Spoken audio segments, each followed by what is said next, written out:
Continuamos en la pantalla de Canal E para entender una cuestión esencial, sobre todo luego de la modificación del salario mínimo vital y móvil, y se trata del impuesto a las ganancias. ¿A qué sueldos alcanzan?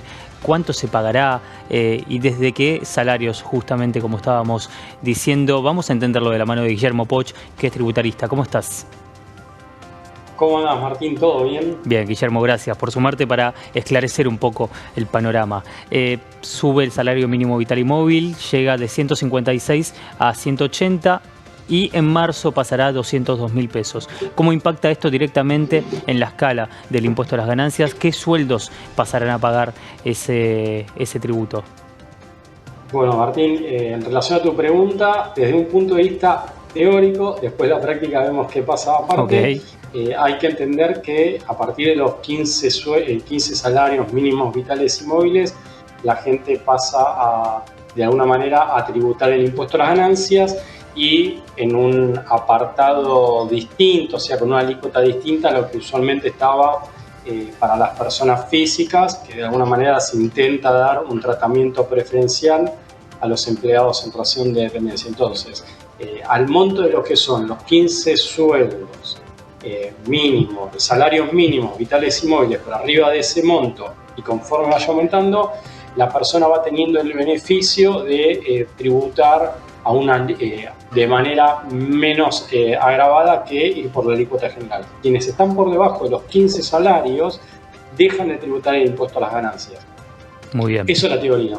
Bien, ahora nos metemos en la práctica. Ahora nos metemos en la práctica, pero antes, para ser bien claros, esos 15 salarios mínimos vitales y móviles equivalen a qué número, si no hacemos la cuenta ahora rapidito.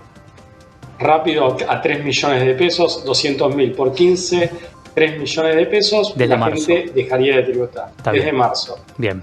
¿Qué sucede? Estamos en un impuesto que es un impuesto de ejercicio.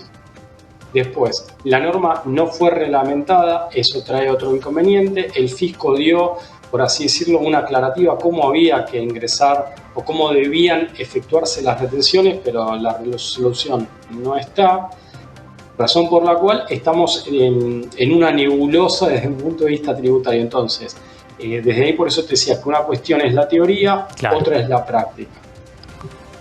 Bien. Para tratar de simplificar... Sí, dale. No, dale. Para tratar de simplificarlo, quienes tienen cargos jerárquicos, llámense directores, socios, gerentes, se rigen por otra norma que está plenamente vigente.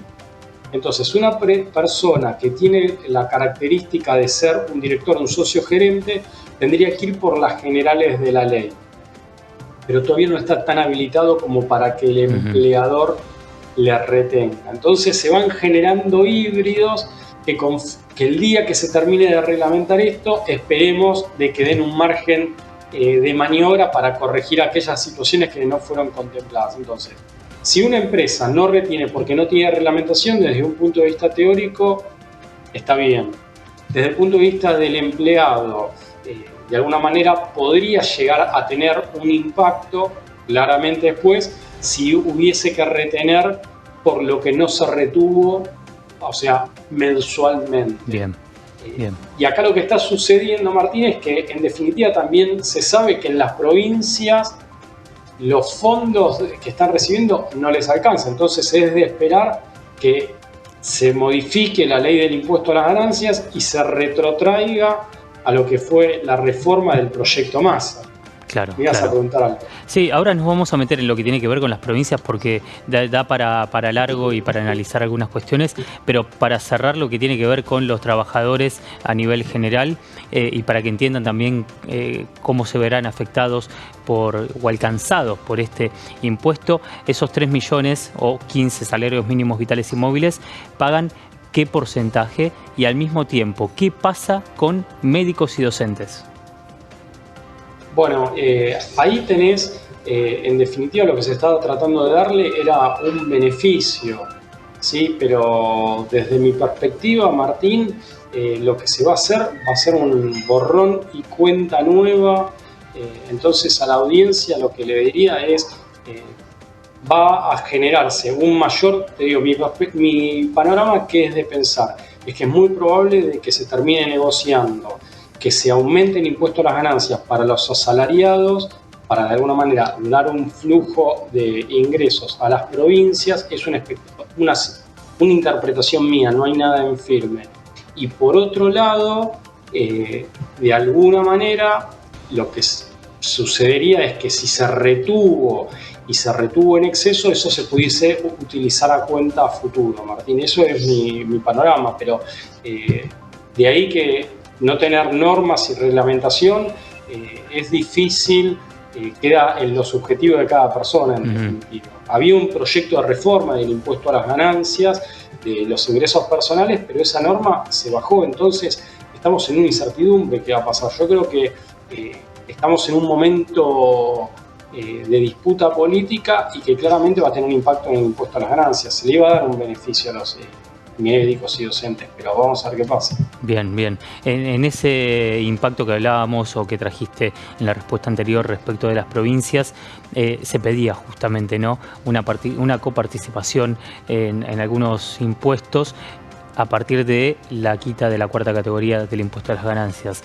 ¿Puede haber alguna modificación en ese sentido para que vuelva a esa cuarta categoría, para que cambie algo en ese sentido, para que los gobernadores justamente vean otro ingreso? Martín, muy buena tu pregunta. En relación a lo que se estaba pidiendo, era hoy el impuesto estrella o el impuesto del año parecería ser que es el impuesto país. Y ahí los gobernadores, para ampliar, después si querés vamos a cuarta categoría, en líneas generales lo que se estaba pidiendo era coparticipación hacia las provincias. En el fondo, cuando cayeron todas las negociaciones, volvimos a foja cero. En cuarta categoría, para mí lo que es muy probable que suceda es volver a un esquema anterior en donde va a haber aproximadamente 1 millón de asalariados sujetos al impuesto a las ganancias, y eso va a estar dado al momento de que se tome el corte. Siempre lo que se tuvo en cuenta era que se tributara impuesto a las ganancias aproximadamente 1 millón de personas, 1 millón de empleados. Sí, y había pasado con el último recorte y la modificación de masa a 80.000. A 80.000 es así como vos bien indicás, pero claramente los números en las provincias no les están cerrando y de alguna manera de ahí esa puja que había entre negociaciones, entre bueno, vamos con una propuesta de ley desde el lado del gobierno, queremos fondos del lado de las provincias. Entonces claro, hay una puja política y en el medio quedan los impuestos. Claro, y se podría efectivamente dar marcha atrás o volver a implementar esa cuarta categoría, pensando también en aquella postura de Javier Milei, incluso diciendo en una entrevista que si ponía un impuesto nuevo o traía otro impuesto sobre la mesa, antes de hacerlo se cortaba un brazo, pero sería una contradicción. Entonces digo, ¿podría existir de vuelta la cuarta categoría? Creo que seguramente va a terminar quedando un híbrido. O sea, si vos me preguntás, va a quedar un híbrido en donde no sé si van a ser 15 salarios, tal vez se los baje a 7 o a 8, vamos a ver, porque en la medida que necesitan plata van a tratar de ir bajándolos. Entonces, desde ese lugar, Martín, va a ser una negociación. La cuarta categoría o esta cédula aparte es una cuestión hasta después de la progresividad en cuanto a la tasa, porque si no rápidamente te vas al 35% y lo que se está tratando es de que no sea tan progresivo llegar tan rápido al 35%. Claro. Desde mi perspectiva va a ser una cuestión de caja lo que va a terminar definiendo el umbral a partir del cual se empieza a pagar el impuesto a las ganancias y a su vez la elaboración de la tasa. Hay que entender que no es una cuestión teórica ni técnica, sino que la elaboración y esa distribución de porcentajes de las alícuotas del impuesto a las ganancias, cuando hace la propuesta del Poder Ejecutivo, surge a partir del fisco que le provee para que se llegue a una determinada recaudación. O sea, no hay un análisis o una fórmula en la cual quede contemplado, sino que lo que se está mirando es netamente la recaudación, Martín. Así es como se elaboran las tasas del impuesto a las ganancias. Está claro. Guillermo, gracias. Por favor y a disposición.